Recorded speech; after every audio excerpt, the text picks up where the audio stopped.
Well, hello there, everyone. We are finally back for another episode. I know it has been several weeks since we put one out. Last week, as you may have seen on the internet, I was in Texas stealing a very big piece of John Hearn's soul. And so I very much enjoyed doing that. That was worth not being able to get an episode produced. Just the other 2 weeks, I had stuff going on the weekends and just couldn't get one done. But we're back here this week, and our guest is Alex Ooley. Alex, take it away and tell everybody who you are. Yeah, well, thanks for having me, Leo. I appreciate the opportunity to come on your podcast and talk to your listeners. I'm an attorney. I'm from Southern Indiana. I practice primarily in the realm of defense work, particularly criminal defense, including self-defense. I also am a firearms instructor, along with my brother and both my parents. We do that as a business or as a family, and I also write a regular column for Gun Digest called the Drawing Conclusions. I'm an affiliate attorney with the Armed Citizens Legal Defense Network, and I'm the host of the Forge of Freedom podcast, where I talk about firearms, but also other issues related to freedom more broadly. So uh, that's really the short and sweet of it. And you and I met, of course, we were talking pre-show. We met at Masad Ayub's Deadly Force Instructor course back in 2017. It's kind of hard to believe that it was almost 7 years ago now. So, but anyway, I don't think you and I have spoken since then. So this is it was I great to don't catch think up. so. Yeah, Yeah, yeah, it's good. It is good to talk to you again. yeah, Um, if I recall correctly from Monsieur's class, there's a mock trial in that class. Well, I was the defendant, and Alex and his father were my defense attorneys. And we won, by the way. I did not get convicted. So, yeah. That was a fun exercise. It's at the end of the course, and like you said, it's a mock trial. And Marty Hayes, who of course is with the Armed Citizens Legal Defense Network, and Masada, you participate as well. So it's a useful, I think, practical exercise, but also it was pretty fun too. So, especially for me as a new attorney, I was a brand new attorney at the time. That class, I looked back, it was in December. I had just been admitted mhm. to practice law in Indiana in October. So I hadn't even been in practice for a month at that point. There you go. I think that exercise is useful for the layperson who has never, obviously, it's not an actual trial, but to see kind of how it works because it's not how it is portrayed on TV. It's not even close to how it's portrayed on TV. Yeah. And it is funny how minuscule little, like fine tipped arguments can sway the whole thing. What are the jury instructions?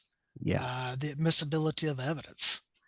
Yeah. Um, That's one thing they never show on TV is the fight that takes place over how the jury is going to be instructed before the trial and at the close of argument. A lot of times there's even more argument and discussion about what those final instructions are going to be. So that's one of the things that the not so sexy things about trial that gets left out of television. oh yeah.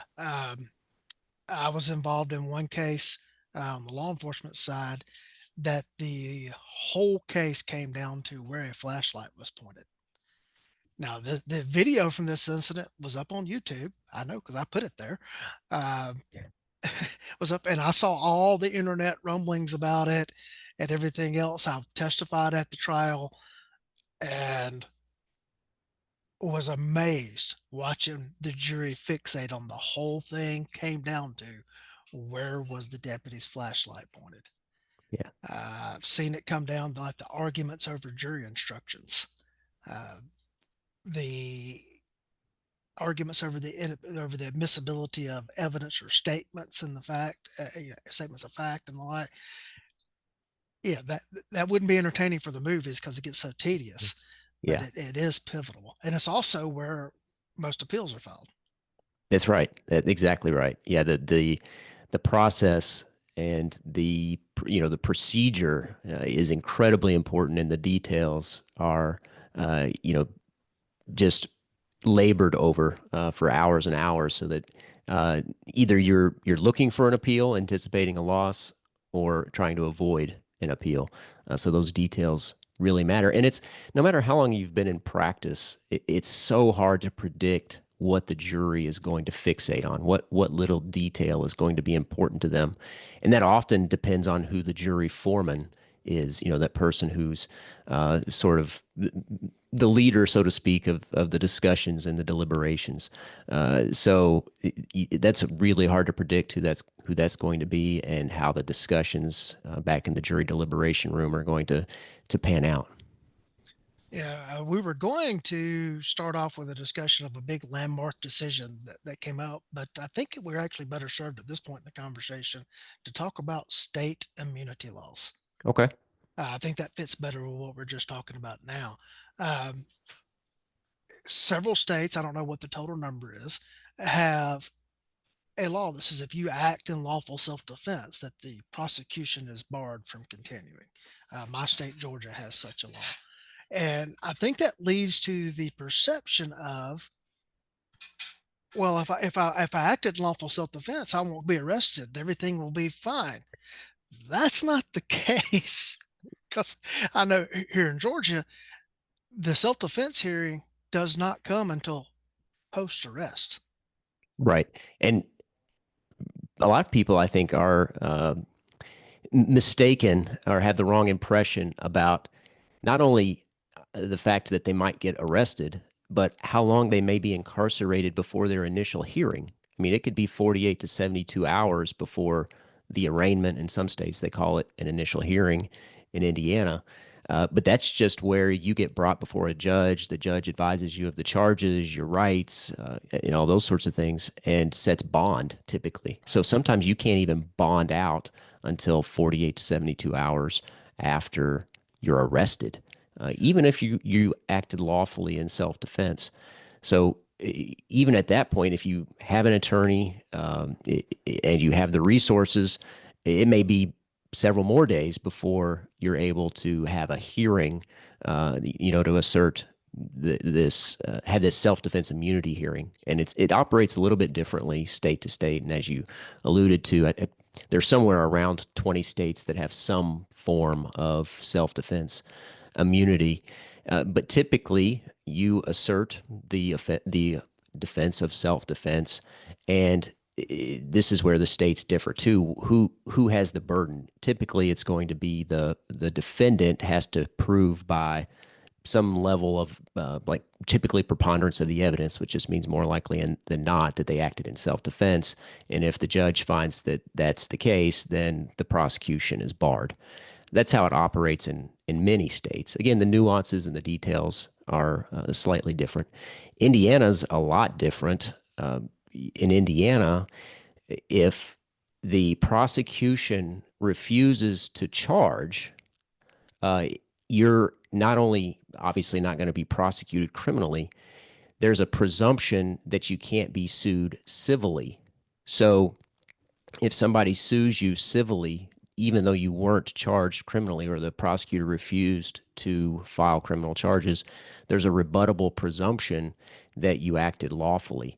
And that's despite, and remember, these are completely separate cases, right? In a criminal case, it's the burden is on the state to prove beyond a reasonable doubt that you acted unlawfully. In a civil case, the burden is much lower, that preponderance of the evidence standard, which just means more likely than not. So theoretically, you could be a prosecutor could refuse to prosecute because they don't believe they can prove you guilty beyond a reasonable doubt. But nevertheless, somebody could sue you because they think, oh, we can't prove it beyond a reasonable doubt, but we can prove that you acted negligently or recklessly by a preponderance of the evidence. But Indiana law goes a step further and says if you were not prosecuted, there's a presumption that you can't be sued civilly either. And if at a hearing, the judge determines that you probably acted in self defense, the plaintiff, the person who tried to sue you, is obligated to pay your attorney fees. So it's the only law I'm aware of that's like that. Yeah. So Yeah. Two things from that to touch on bond. Uh, in Georgia, a magistrate judge, this is where the probable cause is usually determined, may determine probable cause in, I'm going to call them the cases of the killing charges, murder, manslaughter, and the like. But they must bind those over to the superior court. So the magistrate judge within 48 to 72 hours, depending on whether you were arrested with a warrant or without a warrant, will must make a determination of probable cause. If they determine that probable cause exists for a charge, the case is then bound over to the Superior Court. We have multi-county judicial districts in Georgia. Mine, the way I worked for most of my career, was a two-county circuit that had three judges. And sometimes we would go 21 days without having a Superior Court judge in the county. So if you got locked up on one of the killing charges, the magistrate judge said you have probable cause. It might be even 21 days before you get that bond hearing in front of the Superior Court judge. The judicial circuit to the south of us, I think, is either 8 or 9 counties with 4 judges in it.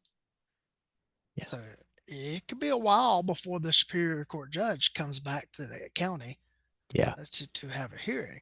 So that's a long time to sit in jail, even to be able to find out whether or not you're going to post bond, be able to post a bond. And then it's okay, the judge sets a bond. Do you have the ability to meet it? Yeah. I don't have $100,000 cash laying around to pay 10% of $1 million bond.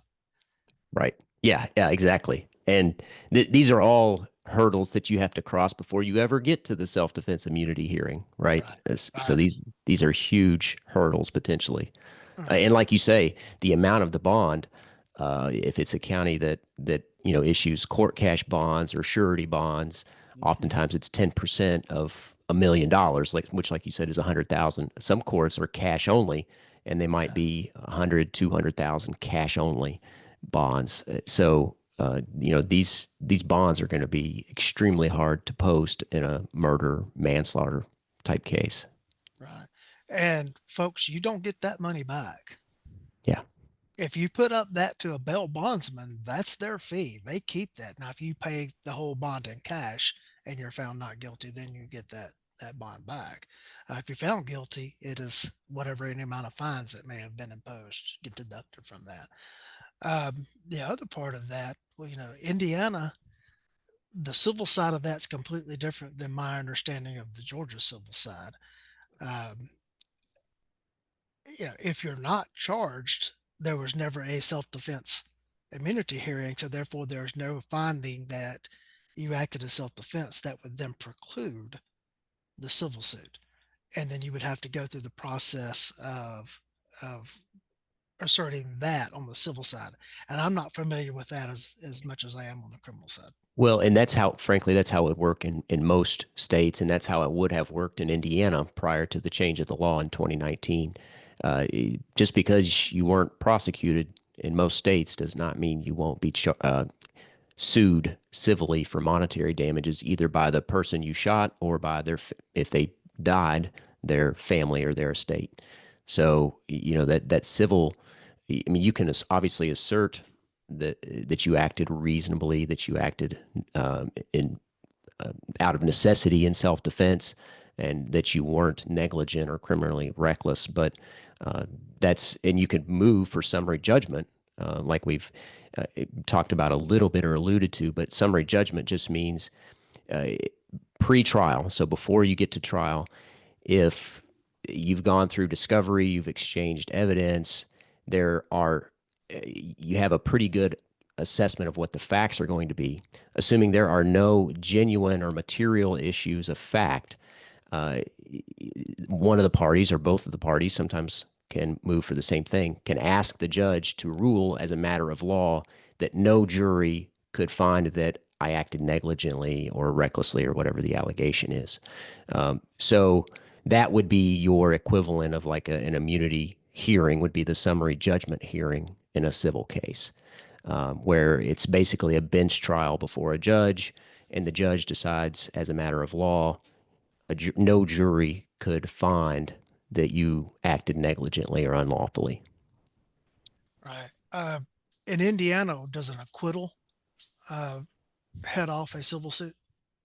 Yeah, so if you go to trial in the criminal matter and you're acquitted, it would have the same effect as the decision not to prosecute. Yeah, I don't think that's the case here. Yeah.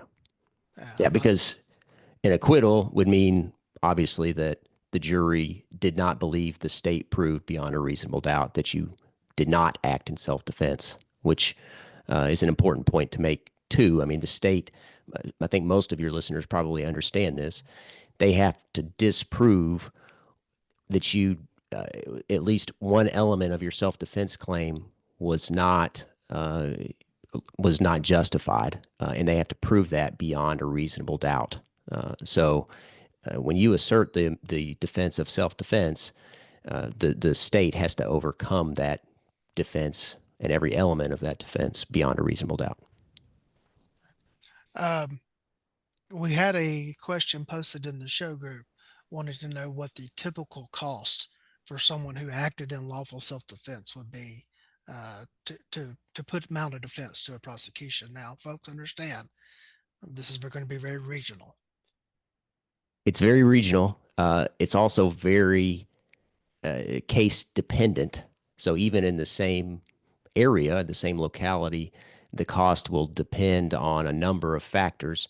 Uh, Obviously, if you act in self defense, that could be there could be a number of outcomes, like we talked about already. Is it a murder case? Is it a manslaughter case? Was it? Did you not even discharge the firearm? Did you simply display the firearm or say verbally that, hey, I have a firearm? So most, in fact, most self-defense cases, I think well over 80%. I don't know the exact figure, but most, a significant majority of self-defense cases do not involve the discharge of the firearm. If that's going to cost, defending that sort of case is probably going to cost a lot less than a murder case. But with that being said, whether it's an intimidation charge or assault with a deadly weapon or whatever the charge is in your respective state, uh, the cost is going to the legal cost is going to probably range between 15,000 and could be up to a couple $100,000 depending on the complexity of the case. And so you should not be surprised if the initial fee from the attorney is in the neighborhood of $50,000 for something like a murder or a manslaughter charge. And then and that's just for the attorney. You've got to talk about whether experts are going to be required, whether you're going to get independent lab work done potentially, whether you're going to take depositions and have fees associated with that. So costs can stack up very quickly. Yeah, I polled some of the attorneys on this in my area, and it's been probably 5 years or so since I polled them. The cost up until the moment trial would start, the average was about 30,000. Yeah. Yeah, And that sounds reasonable. And like I said, that depends on the type of case. So if it's a murder case, and you know that's up to trial, that's probably in the right ballpark. Yeah, one of the attorneys I talked to does two separate contracts. This one contract represents you up all the way to trial, and then he does a separate contract at trial because obviously he can't represent other clients at the right. same time if he's devoted to a trial. Um, and he was saying we're probably about 30,000, and that was consistent with what I was finding from other attorneys. Um, but folks, as Alex is saying, if you want expert witnesses, if you want, you're going to try to refute what the state crime lab, their testing results going to be. All that's got to be paid for, and Yeah, that's in addition to your attorney fees. yeah, yeah. And you may have more than one expert. I mean, you may have a use of force expert, and you may have a medical expert potentially. Uh, and obviously, the medical expert is probably going to be uh, quite a bit more expensive even than the use of force expert. So, I mean, you're talking about hundreds, if not thousands, of dollars an hour for some of those medical experts. So those stack up really quickly as well. Uh, I took a expert witness case for the defense one time, and I worked for a Diet Coke. You're not going to find that often Well, out if you there. can get Lee Weems for a Diet Coke, you should definitely take it. And they insisted on buying me something to drink at lunch. Yeah, Uh, uh, I actually tried to refuse that. I took the case pro bono because I felt it was yeah, the right thing to do. Uh, I don't want to get into all the ins and outs of that case in this format, but I'm convinced that that individual is not guilty of a murder, yet he sits in jail or prison right now, convicted of murder. Uh, Folks, it's not cut and dry, black and white. Is well, obviously, everyone will see that I acted in lawful self defense, and that's where it's going to end. Yeah. No, Yeah. no. Yeah. It's not as obvious as it may seem to you. Because that's one thing that Masada Ayub does a good job talking about. It's you have to convince 12 other people, that you acted justifiably. And he talks about what's the acronym CYA. Uh, you know, can you articulate, Yeah, right, why you did what you did? And that starts right with the initial, with the potential witnesses, and potential suspects, and the responding officers, and obviously the investigating officers after that, establishing what he calls the active dynamic. And so that's where you start telling your story. And obviously, there's a lot of disagreement among the defense bar in particular about whether, and I don't know that you want to get into this necessarily, about oh, whether go or ahead. not you Go should ahead. you should talk to law enforcement. But I tend to agree that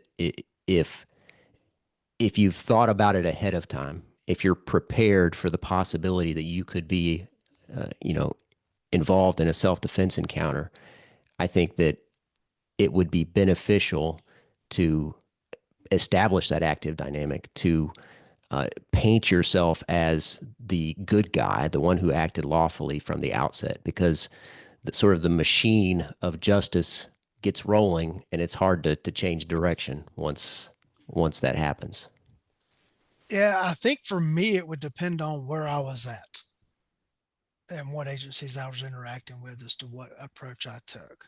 Um, if I felt like everything was not necessarily on the up and up on the investigative side, I'm probably going to clam up and have an attorney involved.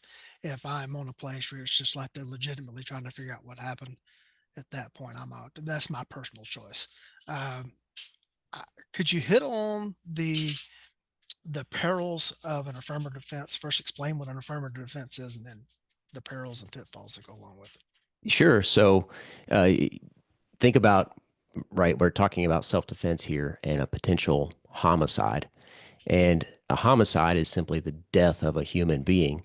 The question is whether or not it was justified. So when you say you acted in self defense, you're saying I killed the guy, I shot that person, but I did so justifiably. So you're admitting that you committed a homicide, right? But you're saying I was justified in doing so. There was some legal justification for doing that. And so you're affirmatively saying I did the act, but I was justified. So that's the affirmative defense. The downside is that if that defense is not a perfect defense, you are putting yourself out there as the state. If they disprove any element of your self defense claim, the jury's going to find you guilty. So there are cases where I'm trying to think of a good example where if the person did not act completely justifiably, you may be better off not asserting the self defense claim, simply because it draws attention to those elements, and you may not be testifying, so you may want to leave question or doubt in the mind of the jury about what happened. Because if you're acting in self defense, you're saying I did it, and you're likely gonna testify, or need to be prepared to testify. But if there's any question about what you did, you're probably better off remaining silent and not testifying, not asserting that defense. But each case is going to be, quite a bit different, and there are so many permutations, infinite number of permutations about how uh, a self defense encounter can take place. And so, like you said, I mean, that decision about whether or not to talk to investigating or responding officers or investigating officers for you may depend on the locality or the jurisdiction. Um, Deciding whether or not to assert the affirmative defense of self defense is going to depend on, um, you know what exactly were the actions that you took, and are any of those actions uh, questionable or unreasonable? Yeah. Do you have any kind of statistics for like the percentages of people who act in self-defense, whether or not they're charged or not? And I understand that can be very regional and also very anecdotal. Yeah. So let me make sure I understand the question. How many people act in self defense? Because I know one of the listener questions was how many, what was it, percentage of citizens involved in self defense that are actually charged, Right. which is a different question, obviously. Okay. We'll go with that. Go with that question then, since you're. Okay, gotcha. But to answer, I think to answer either question, the answer is I don't know for sure. I don't have solid data on that. But there is some, I think, some interesting data that gives people some idea. And this is data from 2022. It says that only 290 out of 72,000 defendants in federal criminal cases, which is about 0.4%, went to trial and were acquitted. So these are people who were charged. Obviously, the listener question wants to know how many people who act lawfully are actually charged. I don't have that number, but most estimates that I've seen through studies are somewhere in the neighborhood of 7 to 15%. So if you act in self defense, even maybe even lawfully act in self defense, there's a 7 to 15% chance that you'll still be charged. So that's the best estimate I could find. But nevertheless, of these people who are actually charged and go to trial, only 0.4% were acquitted. Um, uh, so I'll read that number back. 290%, 290 of 72,000 went to trial and were acquitted. Another 1,300 went to trial and were found guilty, which is 1.9%. So you're at 2.3% total that go to trial. So very few. Part of the reason I'm sharing these numbers is that to point out how few cases actually go to trial. Yeah. And it says that about 89% pled guilty, while another 8% had their case dismissed at some point in the judicial process. So part of my so obviously if you take the 7 to 15% number, that would lead you to believe that maybe some of the people who are pleading guilty were actually innocent or acted lawfully in self-defense, but didn't think they could prove or didn't believe they could be successful in their defense, or they were offered a plea bargain that was too hard to refuse. Right. So that happens a lot, especially in cases where the firearm is not actually discharged. It may only be displayed. So that's a non-answer. I can't answer the question exactly, but I think that gives people some idea. Yeah. I don't think there's any kind of statistical database to actually accurately answer that question. Yeah, yeah. I was not able to find one in the studies. Right. I mean, the studies were estimates. Even these studies said we have no way of knowing for sure. These are simply estimates based on, the information that we do have. All right, folks, you got to understand there are 18,000 law enforcement agencies in the United States. So that's 18,000 ways of doing things, 18,000 reporting systems, 18,000 interpretations on how things should be classified when they're reported. You may run the gamut of, small town, small county agency. They look at it and go, well, this was awful self defense. Never even write a report. Right. Exactly. And so there's not like there's a national database where every agency is reporting and checking the same boxes and reporting things the same way. Because one, we have 50 states with 50 different sets of state laws that look at things. Number two, the FBI crime stats are voluntary. Uh, Local and state agencies are not required to report to the FBI those statistics. And some estimates, I think John Hurt would be the best to answer about this. Maybe half the agencies out there are actually reporting. and then there's broad manipulation in that data. Um, I would not consider the FBI crime stats to be accurate. Yeah. Well, and we've seen that right recently with some of the reporting that's been done about their revisement of Uh, the crime stats recently, right? And you uh, know there was all this talk about crime was down during the Biden administration, and uh, turns out, well, it's not if you look at the real numbers after they were right. revised, right? Yeah. So I think Yeah. that supports your assertion there. Well, I can say that for the agency that I was an executive for, I went to apply for a federal grant, and one of the conditions of the grant was that your crime stats be up to date. And that's when I discovered that the person within our agency that was supposed to have been submitting the crime stats had not been submitting them. Yeah. Yeah. So I had to Well, walk down the hallway and sit in somebody's office and say, I need you to get those numbers up to date. And yeah. get those. Yeah. Uh, but But there that was no, goes to your point, right? I mean, yeah. that's a big part of the problem is that Hmm. every state reports differently, every county within the state reports differently, and every Yeah. city maybe slightly, different as well. And so Uh, it's a reporting issue. And like you said, there may be some counties that they think, oh, Joe acted lawfully in self defense. I'm not even going to write a report, or I write a right. report and give it to the prosecutor, and the prosecutor never gets off the prosecutor's desk, Right. right? So those things are probably not getting reported in most or in many counties, I should say. Right. Anything that you would like to throw in that whole line of discussion there that I didn't ask you about? Um, there's a lot there, obviously. I mean, we started out talking about a lot about bond in the self-defense immunity hearing.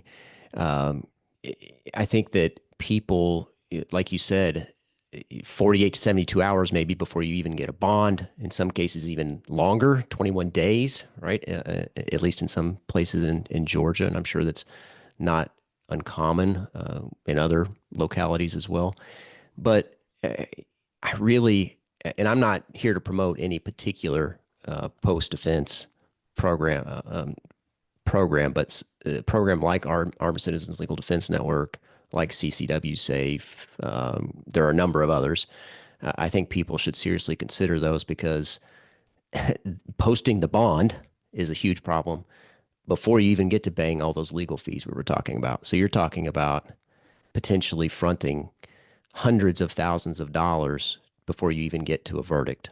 So it's not something to be taken lightly. It's, I think, incredibly unlikely that most people will be involved in a self defense situation that results in a homicide, but so is your house catching on fire, right? Or being involved in a car accident, right? But we still have uh, insurance in place, or at least some support network to help us get through those situations. So I think the same thing applies to self defense.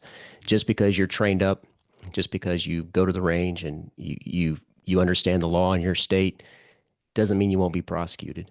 And that at least you may have to post bond and get through a self defense immunity hearing.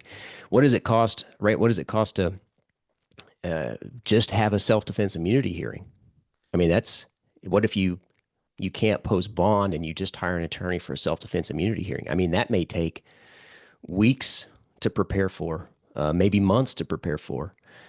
So an attorney, I mean, you may be looking at thousands of dollars anyway just to get through the self defense immunity hearing because that's going to be, like I said, a mini bench trial. So these are not costs to sneeze at. That's for sure. Uh, that reminds me, I need to renew my ACLDN membership. that uh, I'm affiliated from the instructor side, and so obviously that's the one that I personally use and recommend. Yeah. Uh, I will say this: if you're looking at the different plans out there, the different providers, if they are, we will reimburse you if you are acquitted. They actually have a financial interest in you, one, not getting acquitted, uh, but that's not helping you Yeah. along the Up way, front. Yeah. right? That's not helping you with getting bond. That's not helping you with anything else. And look, you may get locked up at the initial onset of the case, and an attorney being involved right from the start may be able to head that off.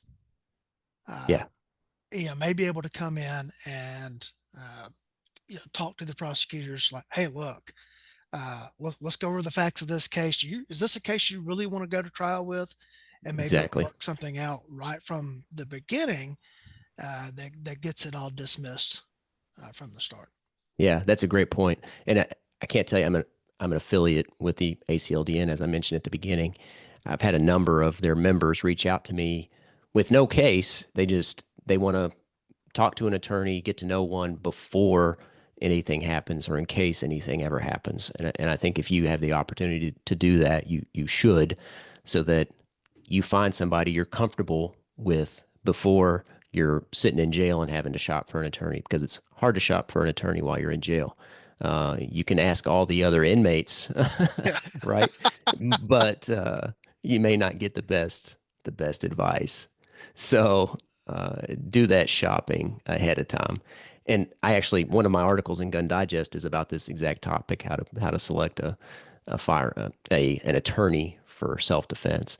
And it's not a not every answer is in that article, obviously, but I try to give people some guidelines. So I think that that's something that people often overlook, and I really encourage people to shop around beforehand. Yeah, the guy that's handling the typical guilty client cases is probably not the best guy to handle your affirmative defense case. Yeah. Well, not necessarily, right? I handle lots of Yeah, clients who are in fact criminals, yeah, but often it's somebody who is both a criminal defense attorney and familiar with self defense and firearms, because right hand, as you're alluding to, representing somebody who's guilty is much different than representing somebody who acted lawfully in self defense. The strategy is much different. uh, while you were in law school, how much education on self-defense law did you get? There were a few cases that we read in criminal law 101 that involve self defense, but almost zero. I can tell you this: there was zero Second Amendment law that was taught in law school. There was almost no self defense law and zero Second Amendment law. uh, and then we wonder why the people wearing the black robes and all the attorneys don't know anything about it. Yeah, exactly. Uh, I heard Mark Smith, who I'm sure you're familiar with. He's with the Four Boxes Diner, a YouTube channel.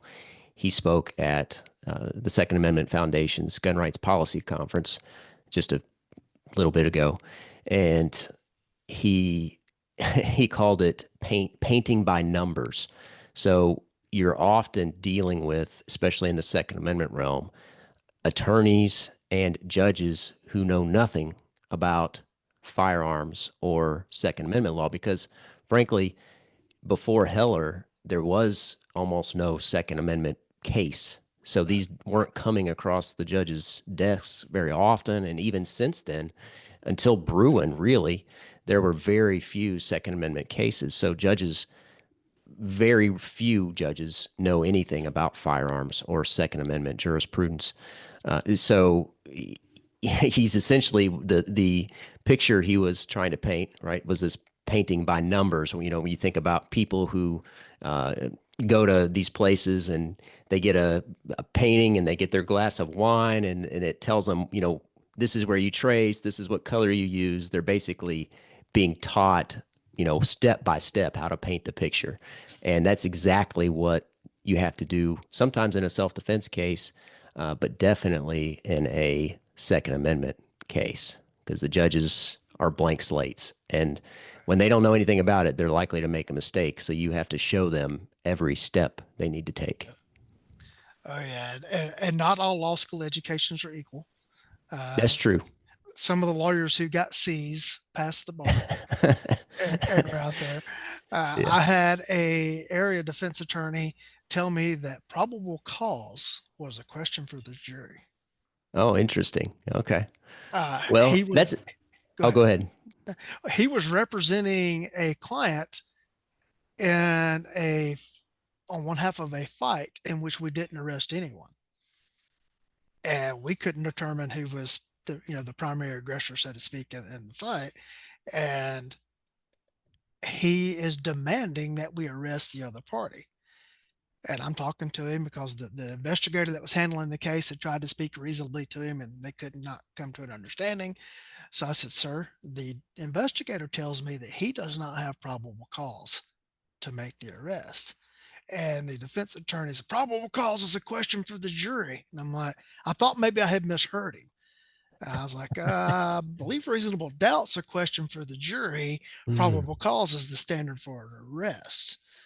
He told Well, he told me eh, I was wrong, and then he said he was going to demand a federal investigation into our agency. And I said, "Well, sir, I welcome any yeah. federal investigation as to us not arresting people for which we don't have probable cause."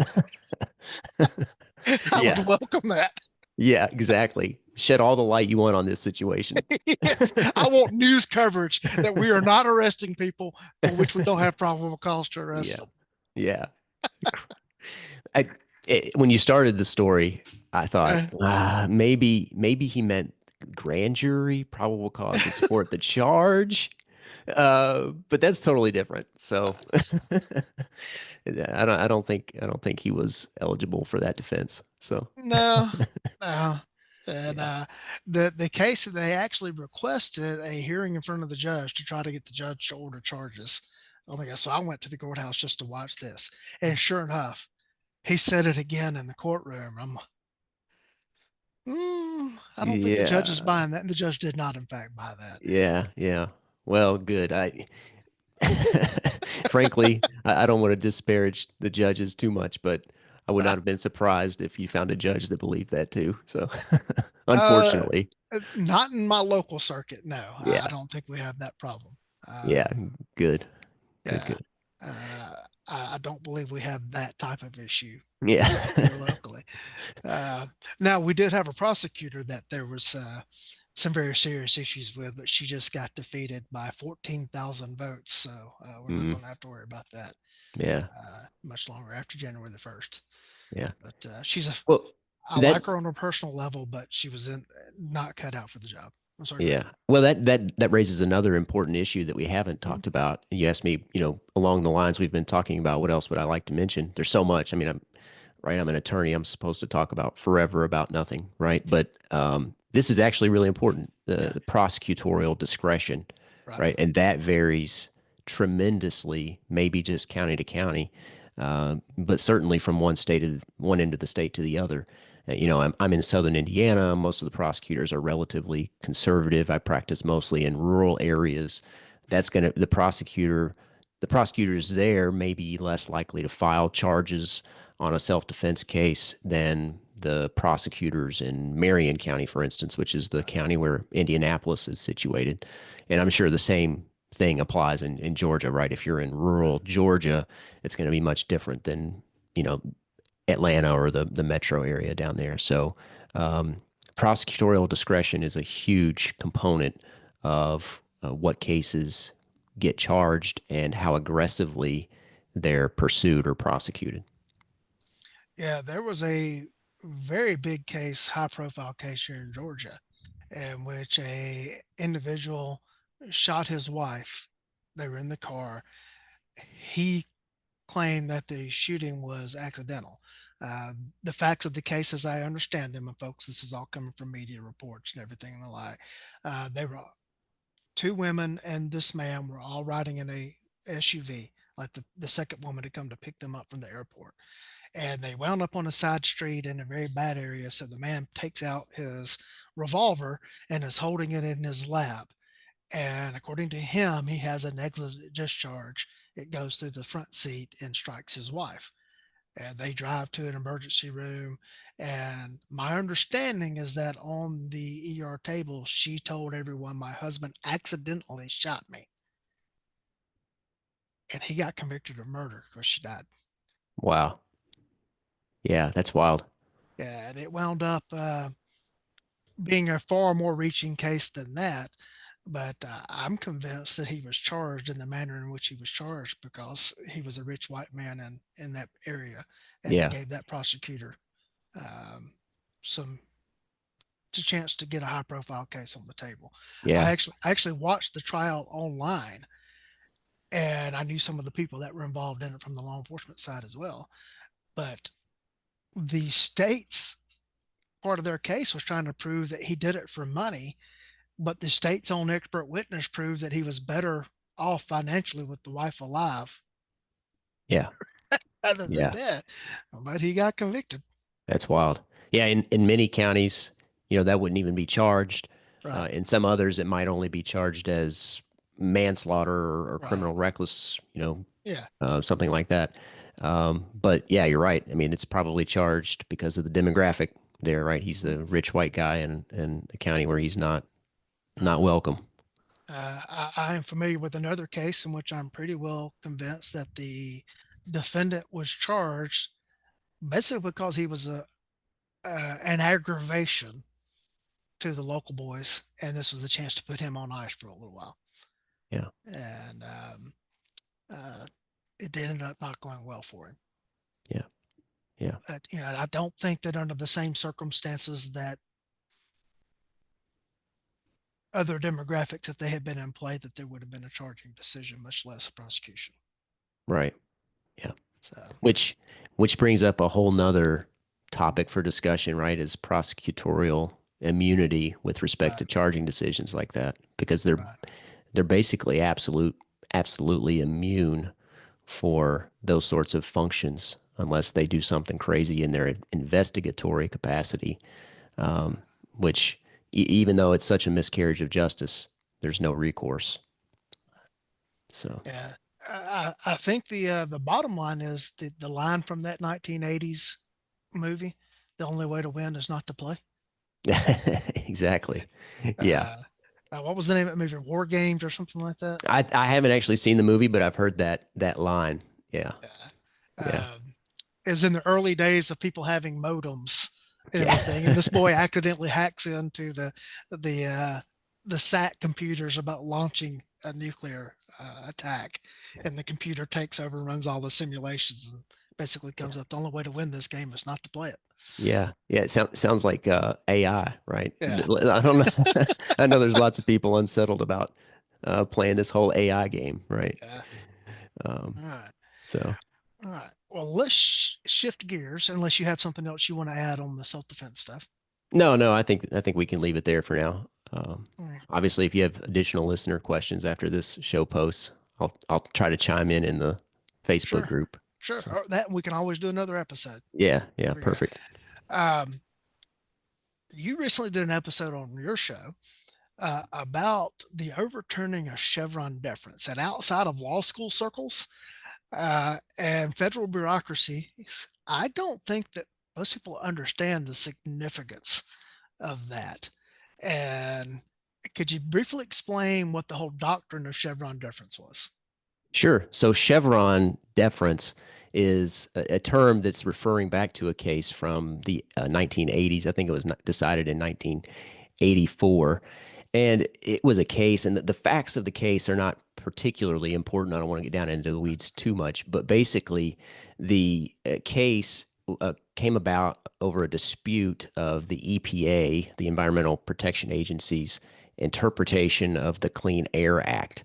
And so I think it's helpful to back up a little bit here and think about the different branches of government, right? We have the legislative branch, which is tasked with making the law. You have the executive branch, which is tasked with enforcing the law, and the judicial branch, which is tasked with interpreting the law primarily. And so what we have with these typically executive branch agencies who are tasked with enforcing the law is that, as we've seen in recent like ATF rulemaking, they often depart from the law itself. And so back in the 1980s, there was some question about how the EPA was interpreting the law and making rules with respect to the law and their enforcement of that law, the law being the Clean Air Act.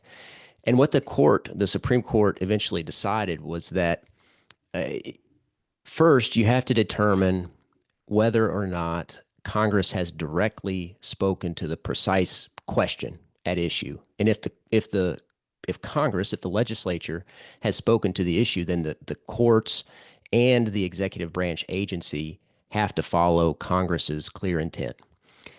But if Congress has not directly addressed the issue and the statute is ambiguous, the court should defer to the agency's reasonable interpretation of that statute. So that's what Chevron deference is. Where the statute is ambiguous, courts should defer to the executive branch agency's interpretation of that. The problem with that, and I don't think it was very many people anticipated this problem. I think some people did, but uh, back in the 1980s, I don't think they anticipated that, hey, Congress might make a lot of laws that are ambiguous, and that would essentially enable these executive branch agencies to make new law because, hey, we're tasked with interpreting this ambiguous law, and we're going to make rules that we like now as a result of this ambiguous law. So that's where things kind of got out of hand. Is that these administrative agencies um, started making rules that had the force of law uh, because they're the ones tasked with the rulemaking and the enforcement of their own rulemaking. Uh, you basically got this huge problem with separation of powers. And so the executive branch, through its administrative agencies, is essentially starting to make the law, which is not what the founders ever intended, and which is what leads to huge problems in things, what a lot of people refer to as the deep state, right? That's part of what they mean when they're talking about the deep Right. state is these unelected bureaucrats in administrative agencies who are wielding ambiguous laws to exert their own preferences and priorities. Yeah.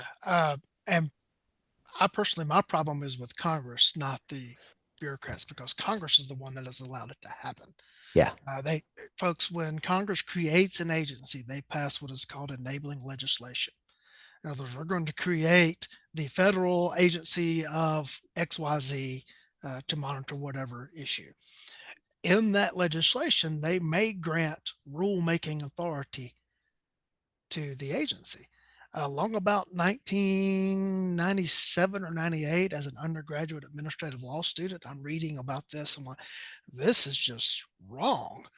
yeah, And I wrote a paper called The Theory of Non-Delegation, in which I argue that all of the legislative power is vested in Congress. Therefore, Congress should not be allowed to give its lawmaking authority over to the executive branch. And my professor was just beside himself. He's like, but Congress isn't experts in all these areas and everything. So, okay, had the experts come in and testify in a hearing, and then Congress make a decision and vote on it. yeah, But that's who the Constitution says is responsible for all of the lawmaking, not these agencies. yeah, Just one other thing on that before we go back to you, Alex, is the 1968 Gun Control Act gives the president authority to ban imports of non-sporting arms and the like.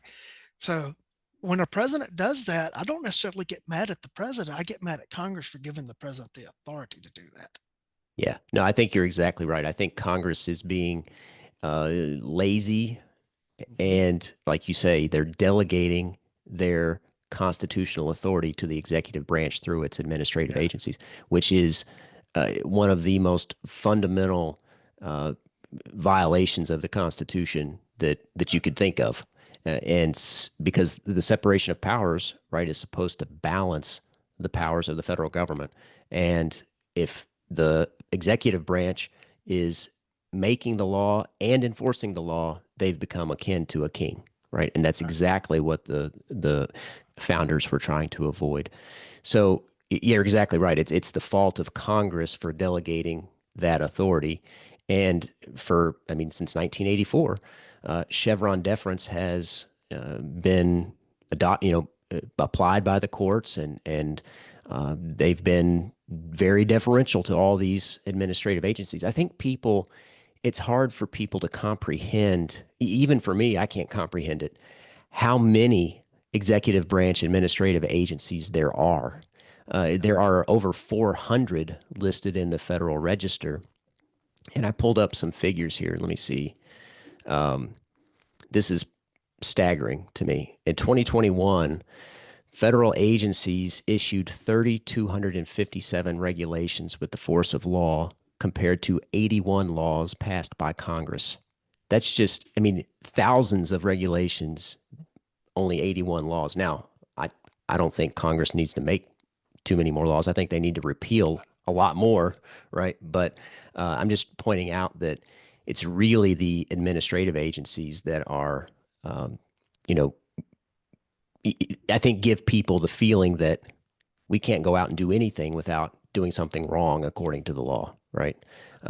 So I think it gives us the sense, and I think an accurate sense that we live in a bit of a police state because around every corner there's some regulation that we're violating, and that's a big reason why. So for many years, and people had been anticipating this because largely because of Justice Gorsuch's addition to the Supreme Court. He's been very outspoken against Chevron deference and against congressional delegation of its authority for a long time. Had been anticipating the potential overturn of Chevron deference, and that finally happened earlier this year in the Loper Bright case, where the Supreme Court, in a 6-2 decision, overturned Chevron deference and said that, hey, just because some of the laws are complicated or may require some technical interpretation doesn't mean Congress can't address the issue and doesn't mean courts can delegate their authority either in interpreting the law. So the courts, I think, have restored the balance, at least started to restore the balance to the various federal branches of government. And it's going to take a long time to peel the layers back of that rose there, because it's going to take constant challenges by those that are affected and impacted to challenge these agencies and get the courts to actually strike down different regulations and roll it back. If I'm not mistaken, the particular issue in this case was uh, the plaintiff was a fisherman, and the federal agency decided that the fisherman had to pay to have a federal monitor on board the ships to monitor the fishing. Like, this guy was having to pay like $700 a day Yeah. for the to have a government employee ride on his boat and do his government job. Yeah, exactly. It was a monitor Right. that had to be on the boat according to I was going to look up the National Marine Fisheries Service. That was the administrative agency to comply with their rulemaking, their regulations. They had to pay, as you say, a government employee to be the monitor on their boat to comply with the regulations. And so they challenged the law, saying that this is clearly a violation of their rulemaking authority and a violation of the separation of powers and all the. They raised a number of challenges, and the court agreed, thankfully. But this is going to have widespread a widespread impact, not just with Mhm. respect to whether or not these fishing boats have to have a monitor on them or who has to Right. pay for them, right? Right. But the reason we're talking about this, and we discussed a little bit pre-show, is that this is probably one of the biggest cases in terms of reining in federal government overreach. Uh, Mhm. and that has a huge impact, not just on the Second Amendment and the right to keep and bear arms, but in so many areas of life. And that, whether it's the EPA or the CDC or the FDA or the EPA or any of these other alphabet agencies, they're going to be impacted by this. And it's going to be, as you say, it's going to take time to peel back the layers of this. These agencies are not just going to give up their authority like, oh, okay, the Supreme Court said we can't do this, so I guess we don't need to come to work tomorrow. I mean, that would be nice, right? But Right. but that's not going to happen. And Right. so this is going to result in lots and lots of litigation, but I think it puts us a step in the right direction. Right. And Congress could come back tomorrow and pass a law that the fishermen have to pay for the federal monitoring, and then that is not covered by this ruling. What the ruling was is that the agency itself decided the people using our services must pay for it. Yeah. And that never went through Congress, and the court threw that out. But again, Congress could come back and change that.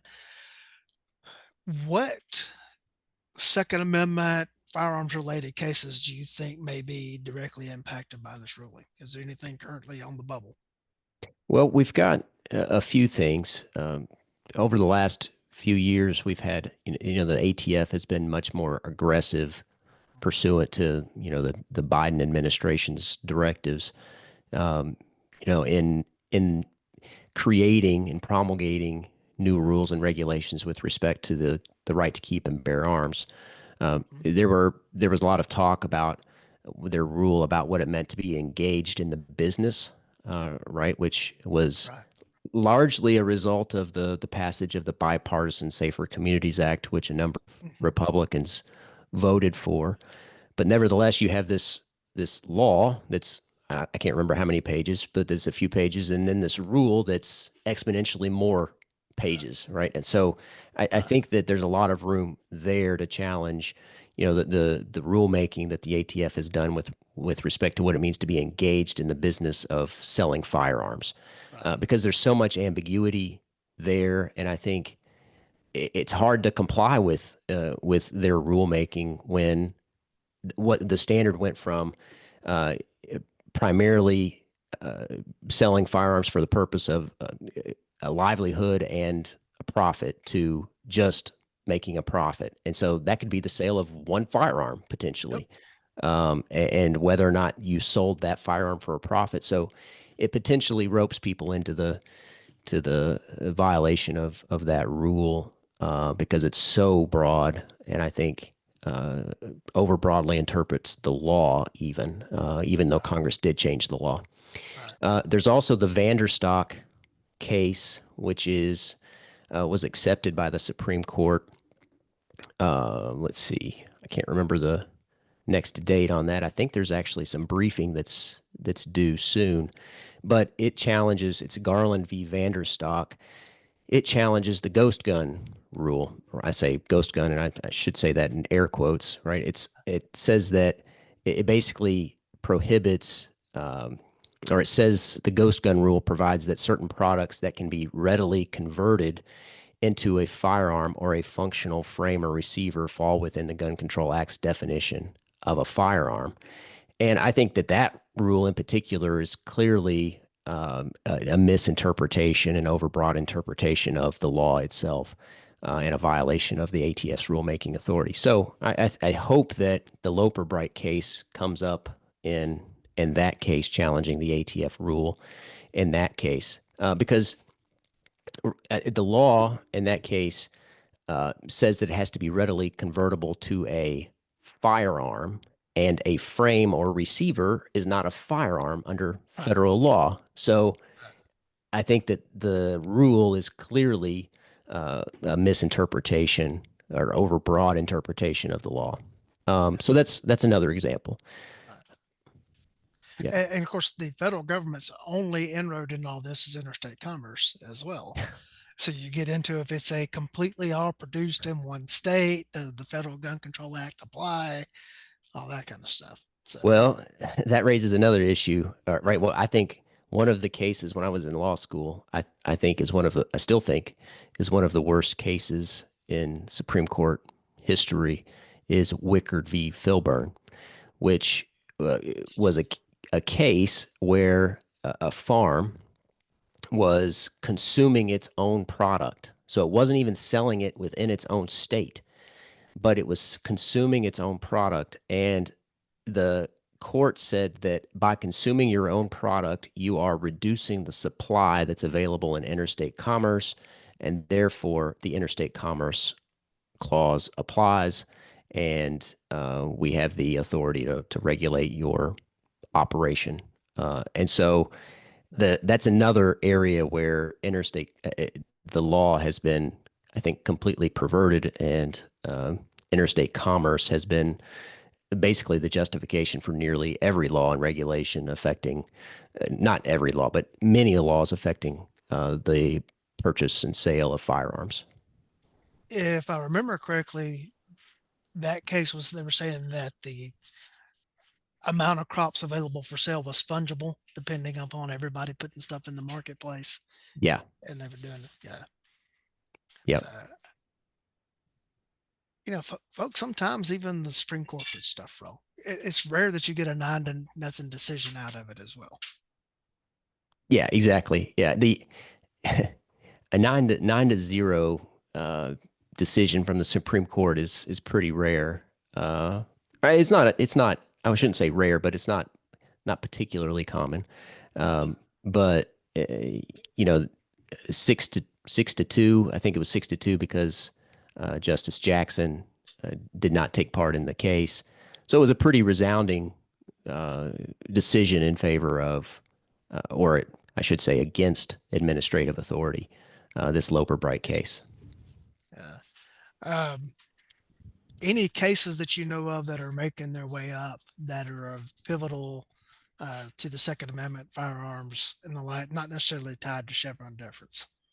Yeah, one thing that the Supreme Court has accepted in addition to the Garland v. Vanderstock case is this case Smith and Wesson versus Estados Unidos Mexicanos, and I didn't study Spanish, so I don't know if I said that correctly, but it it addresses actually the PLCAA, where the Mexican government has sued various firearms manufacturers, including Smith and Wesson, uh, because their arms have been used in crimes.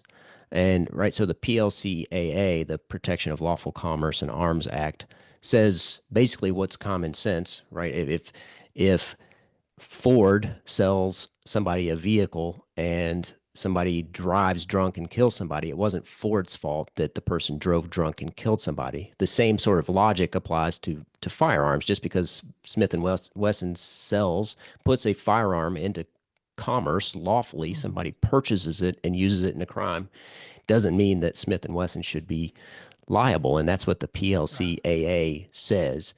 But here, the Mexican government is challenging some of the nuances of that, and I think could have ramifications for firearms manufacturers. And I hope that the court comes down on the right side of this. I think that they will.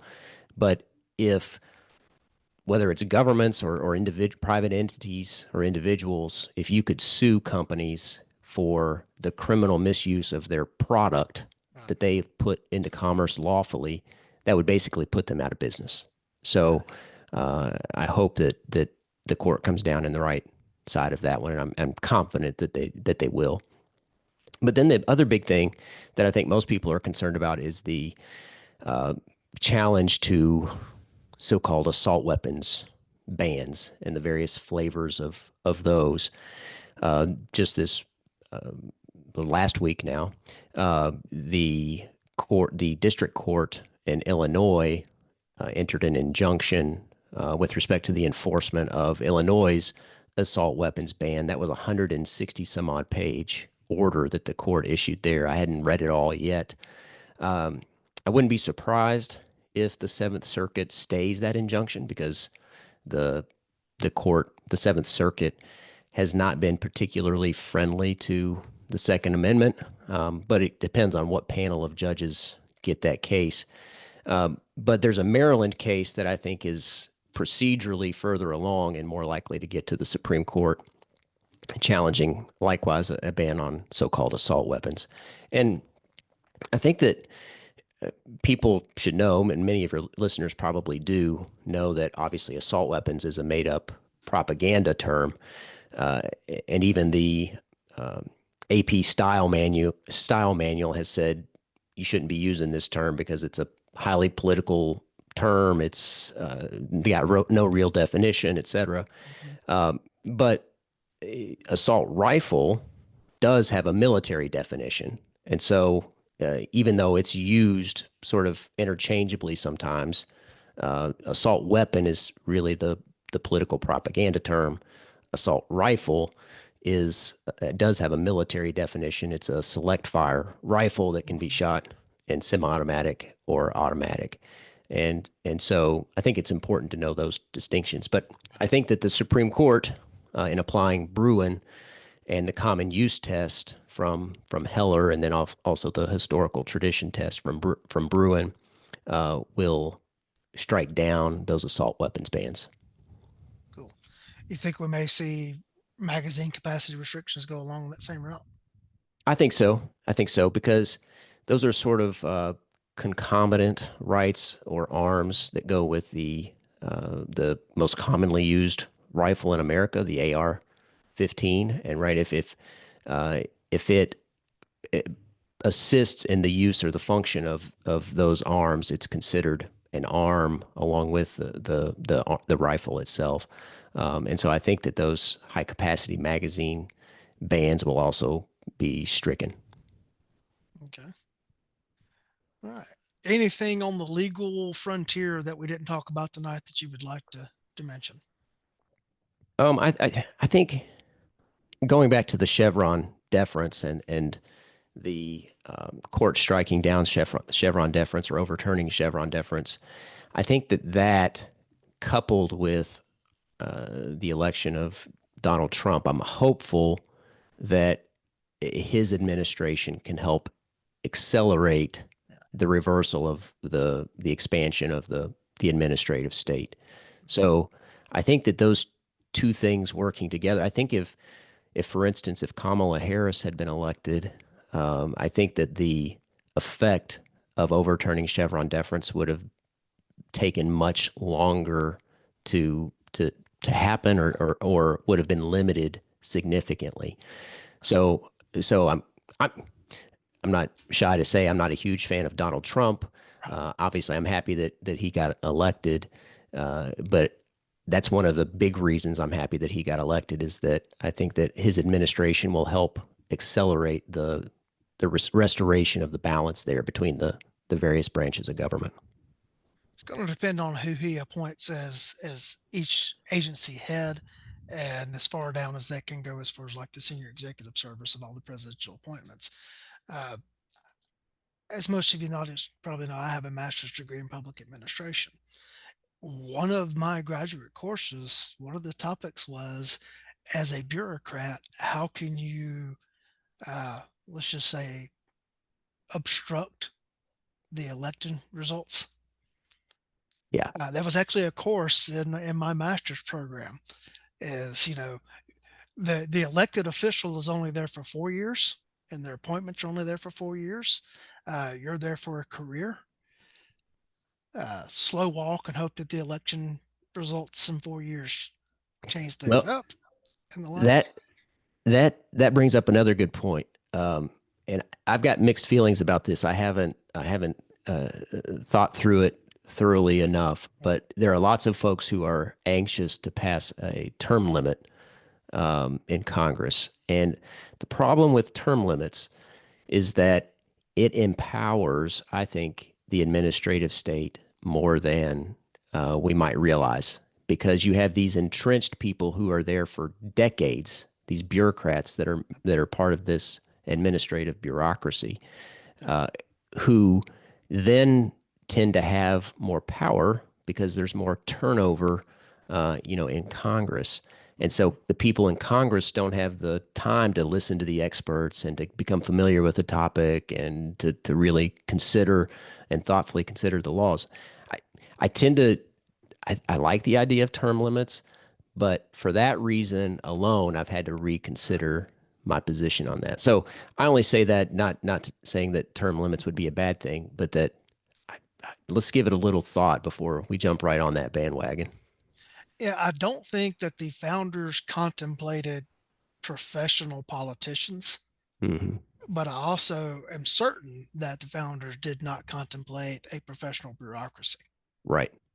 At one point in time, the president appointed pretty much every member of the federal bureaucracy. And so Yeah. you have new president comes in, they swept the rug clean and came back in and appointed their own people. In the 1880s, we started to see a change in that with several pieces of legislation creating civil service commissions and the like. Um, in the early studies of the field of public administration, there was this whole notion that bureaucrats should be neutrally competent. You should be competent in your job, but you should be political neutral, and that the people were expressing their desires through the elections, and that the election officials came in and determined policy. You carried it out. Yeah. And at some point in time, that shifted. And it was like, well, we know better because we're the professionals that do this. They're the technocrats, the expert class that believes they can rule society better than and decide make decisions for you better than you can make, right? So that's that I think like you say that the culture there has changed over Yeah, the years. And I think probably especially since the Chevron case. yeah. And quite frankly, that's the people that obstructed the Trump administration more so in the first term than anybody else. Yeah. We'll see if he makes better selections for his agency heads in the second term that can kind of deal with some of that. Yeah. But this time he's got a court case on his side to come in and back that up. Yeah. Um, and to me, that was the the biggest ramification of his first term in office is the judicial nominations that he made. Yeah, exactly. Yeah, and I hope he is able to make some good appointments or nominations in his upcoming term.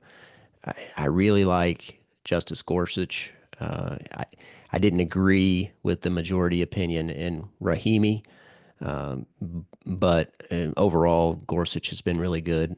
Amy Coney Barrett has been a little bit of a mixed bag, but obviously far better than anybody that Biden would have nominated.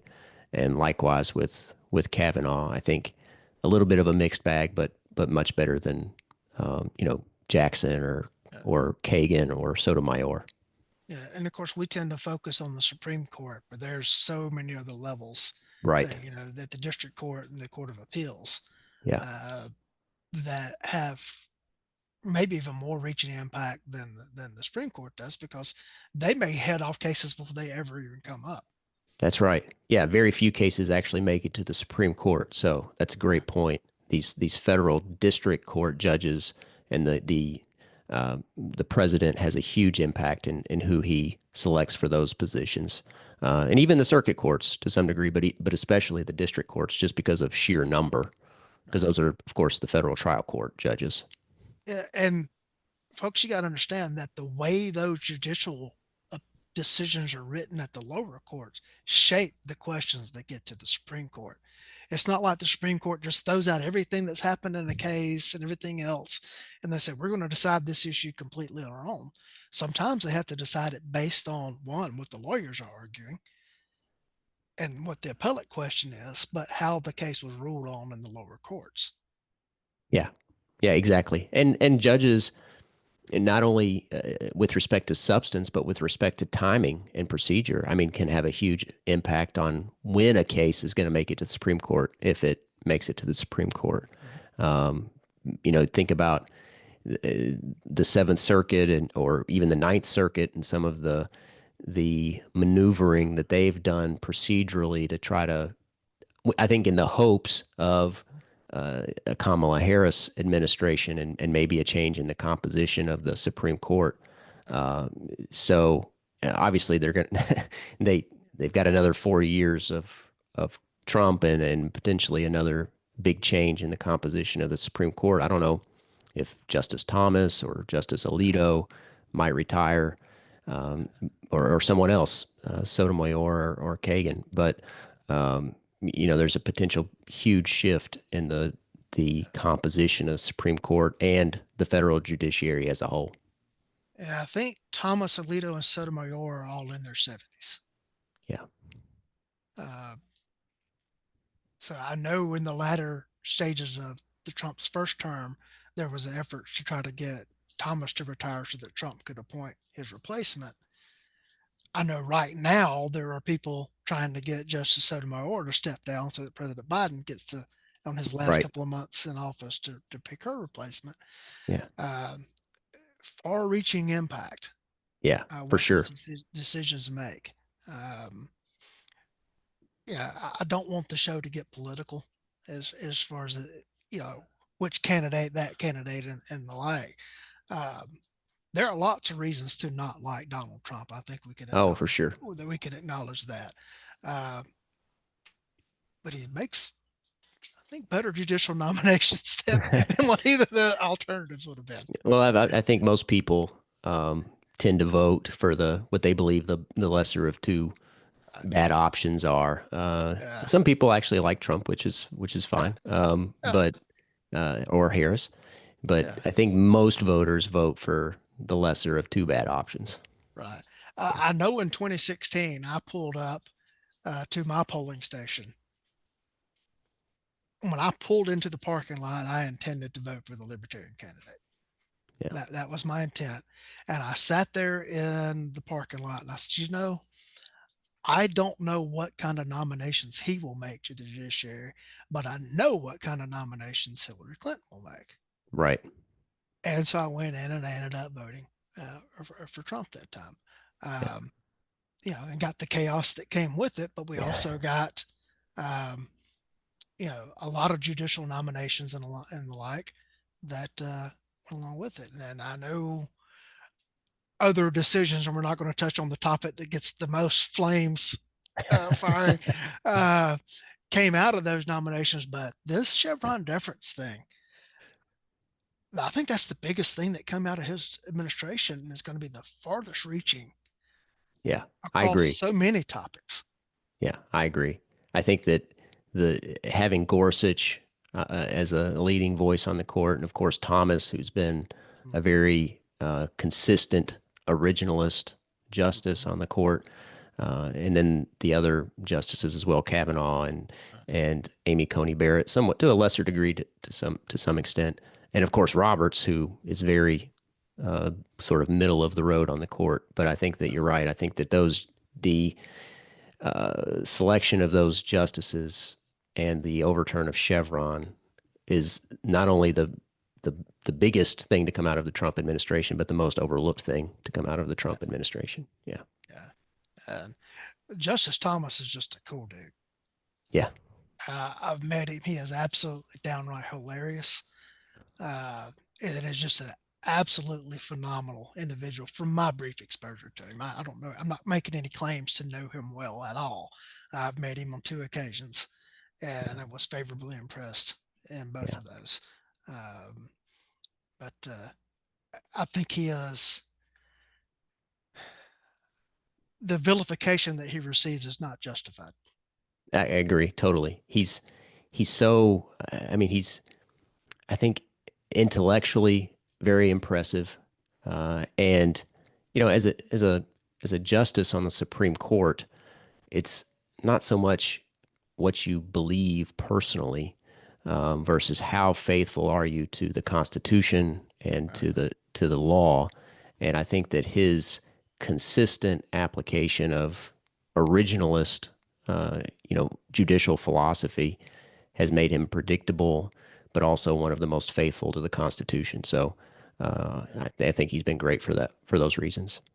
uh, uh, that he's just downright funny. Yeah, he is. Yeah, So I probably can't tell some stories from Protective Details that yeah, on this format, but I have been yeah, involved in and been on detail for him twice, and yeah, it was both times, like I said, favorably impressed. yeah. One That's time in a cool. very minor role, one time in a little more involved, but Yeah, he seemed very genuine and very human. yeah, Both of those situations. yeah.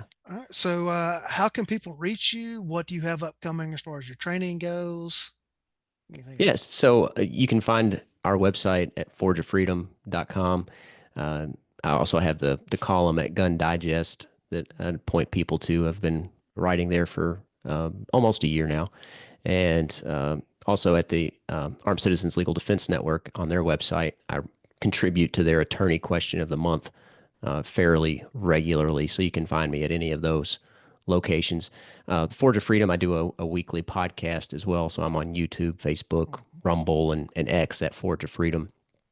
As far as training, we've been doing a lot of private lessons recently, so I don't have really anything on the calendar other than one big event that we have coming up. We're hosting Ed Monk, who he's going to be presenting in Salem, Indiana, which is here in southern Indiana, on a church focused study of the active shooter problem and how to minimize victims. So that's December 3rd from 6 p.m. to 8 p.m. in Salem, Indiana. If any of your listeners are in the area and want to attend, we'd love to have them there. You can find out information about that at forgeoffreedom.com/active shooter. All right. Ed has been on the show. He is very well versed on that topic. It'll be a very good source of information. Yeah, I met him at the NRA annual meeting in Dallas in the spring, and he had a series of presentations down there. I'd heard him online on YouTube or a podcast here and there, but his presentation in person was great, and the amount of information he presents is hard to digest all at once, but I think incredibly valuable. Yeah. It's hard to argue with his credentials to speak on that topic. Let's see. West Point graduate. Yeah, I think he retired as a lieutenant colonel somewhere around. I think that's right. Yeah, Was a school teacher and has served as a domestic law enforcement peace officer. yeah. I think he's pretty well qualified to speak on the phenomenon on all the facets involved. Yeah, yeah, and what I love is he draws on all of those experiences pretty intensely in his presentations.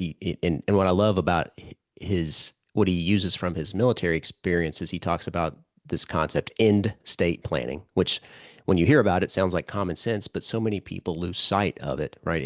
And that what's the goal? And Yeah. that's to minimize Mhm. victims or to have no victims. And how do we get there? And he presents us with all this data, all these incidents and how those went down and gives us lessons and takeaways from those about how we're never going to stop evil people completely. Right. There's always going to be evil in the world, but Right. how do we achieve that end state, that goal of minimizing victims? And everybody wants that, except the evildoer himself.